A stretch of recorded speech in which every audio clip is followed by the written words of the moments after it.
Londra'dan herkese merhaba. Bu bölümde piyasalara özel bir parantez açıyoruz. Çok değerli bir yayın konuğum var. Wietoska ile birlikteyiz. Kendisi Deutsche Bank'ın Doğu Avrupa, Orta Doğu, Afrika ve Latin Amerika Araştırma Direktörü. Hi Christian, thanks for joining our program. Thank you very much for having me. First of all, the weekend military action towards Iran. How do you think, how much of a big difference is this for financial markets? So it's a very interesting development, of course, something that the market is very concerned about. We saw the initial reaction that definitely equity markets moved lower, oil price higher, a bit of uncertainty is back in the market. But the market remains still a bit complacent or a bit cautious because they don't really know what the next developments are. We know from the US administration, we know from Trump usually that his approach can change over a very short period of time, his mindset or his strategy. So at the moment, the market is still a bit in wait and see mode, definitely a bit more concerned, no question. So we saw profit taking or we saw a decline in particular in equity markets, but it was nothing like a big, massive shock at this point in time. So it's like a profit-taking level, not a panic mode. Yeah, so definitely at this point in time, we can say that the market is not yet in panic mode. This can, of course, change if there is an indication that this will take for a longer time, more resistance from Iran or more attacks on the region that will actually require a more severe and longer-lasting conflict. And, of course, at the end of the day, it matters what happens to oil and gas prices. And if they continue to rise, this will have a negative impact on economies, particularly in Europe. It has an impact on China, and it has also an impact on emerging markets. And therefore, it could derail some of this optimism that we have felt since the start of the year, particularly for emerging market, as it has a negative impact on domestic demand and on growth.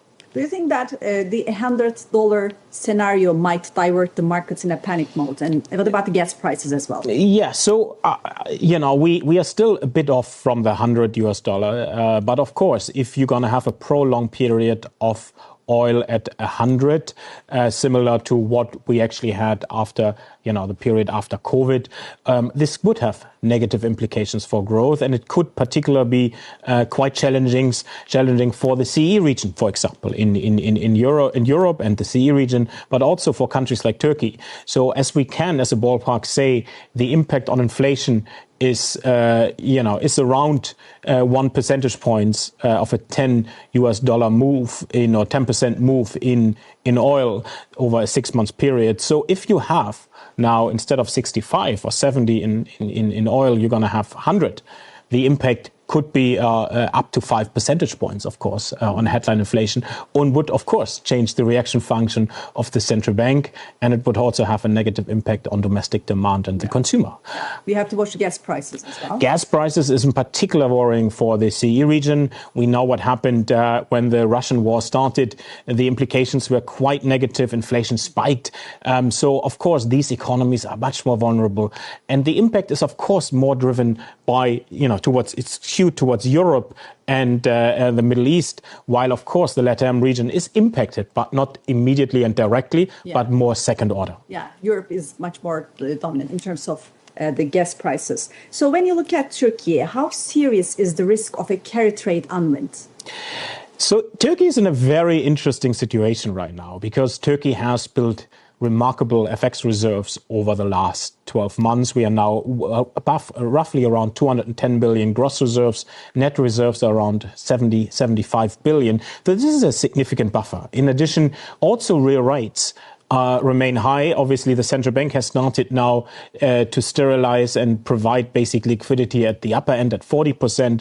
So we have a bit of buffer here. We have rates at around 8.5%, 9% real rates. This is meaningful. This is and this has, of course, and this will be crucial now to see how this is going to be helping to defend the currency, of course, to potential outflows. The carry trade remains around 35 billion position, 20 billion in the bond market. It is not excessive. So it's not like there should be any panic mode. We think the central bank has full control here over the currency and is able to absorb some potential outflows. outflows. At the moment, we are seeing, not any panic reaction from clients. I think the real rate story is good. The macro improvements of Turkey are very supportive, and we have seen the credit rating improvements over the last few quarters, and also that helps for the overall perception. There are certain countries, I would argue, that are more vulnerable. One country in particular is Egypt, where we think the higher oil price has a more immediate impact on the economy, and of course, the risk of outflows due to very short-dated debt that is owned by foreigners makes the country particularly vulnerable. And the FX reserves are also not as strong as they are in Turkey. Mm-hmm. So you say that Egypt is more vulnerable situation when you compare with Turkey. Yes. So I think the risk, in particular, given that positioning has been built up meaningfully more in Egypt compared to Turkey, I think the country is more at risk. On the other hand, we also shouldn't ignore that a lot of emerging markets, and Egypt included, have kept a more cautious approach in this cycle. So real rates are very high across the board, and it takes now a meaningful shock to the oil price to actually get spot inflation or the near-term inflation path to move significantly higher. So, as an example, we have 11% real rates in Brazil. We have 10%, almost 10%, 8% real rates in Egypt. These are buffers that are helping at this point. And now we're going to see the test whether this helps to reduce volatility on the currencies and take some pressure, obviously, off markets. Christian, have you revised any of your expectations about Turkey in terms of inflation, interest rates, dollar TL? So at this point in time, given how fluid the situation is and that it just happened over the weekend, we definitely see risk to certain of our forecasts, but haven't made any changes. A lot will here depend on the extent and the magnitude of the conflict. Of course, we can say one thing, that in an environment like this, central banks will most likely pause or take a wait-and-see mode and not deliver more easing. This is the case for this week, for example, in Poland, where there's a rate decision. We also most likely, could see the same thing happening in Turkey for next week, that the central bank will potentially not continue to cut rates and wait for the following meeting. But again, this would depend on, whether by next week the geopolitical situation hasn't improved. So if everything goes back to normal by Friday or by the weekend, the situation would be quite different. But at this point, I still believe a more cautious approach would be warranted, and we would expect the central bank at least to stay on hold. Mm-hmm. Whether to expect rate hikes at this point, from an inflation perspective, it is not needed. Definitely. And also the central bank has enough firepower to withstand some potential outflows. What we need to watch now is, of course, how locals react, because retail remains very important. If we see some outflows here or some gold buying, then there could be some pressure building. But so far, nothing in the data, nothing that worries us to that extent. But definitely, the central bank has reacted, as we remember, 12 months ago with rate hikes to potential outflows. We wouldn't be surprised if this will be delivered again. But again, at this point in time, we don't think it is needed. And it requires a longer-lasting conflict in the region. And CBT announced some precautions as well. Indeed. Sunday, and they're using a higher level of funding. Exactly. So they have absolutely. What we have basically seen, the overnight rate is already at 40%. Inflation, core inflation close to 30%, headline inflation slightly higher. So this gives a nice buffer in terms of real rates. And we shouldn't forget 12 months ago, when there was this VAR shock in Turkey, the real rates were far lower. So, now the disinflation was ongoing, is now interrupted, of course. Will be the case in Turkey to the same extent to the CE region and even to Europe. But nevertheless, we don't think that the extent is now too concerning, that we see a spike in inflation back to levels that we have experienced over the last 2 years. So this is a two-edged sword. The increase in the gold helps the reserves, Indeed. But increase in oil doesn't help for disinflation process. So what will change in terms of oil if it averages over 75, over 90, or over 100, for example? How do you think this will impact Turkey's macro situation?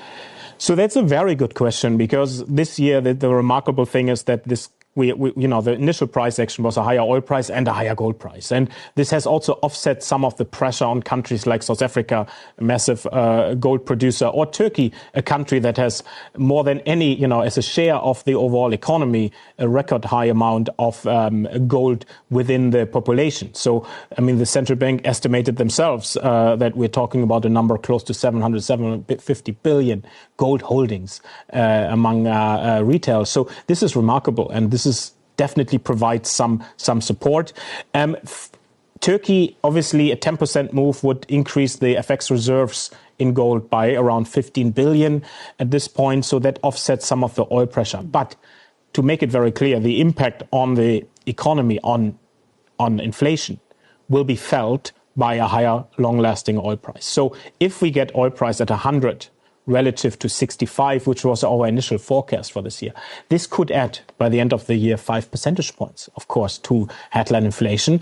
And then we are talking about potentially at the end of this year, closer to 30% inflation rather than our initial expectation of below 25, closer to 24%.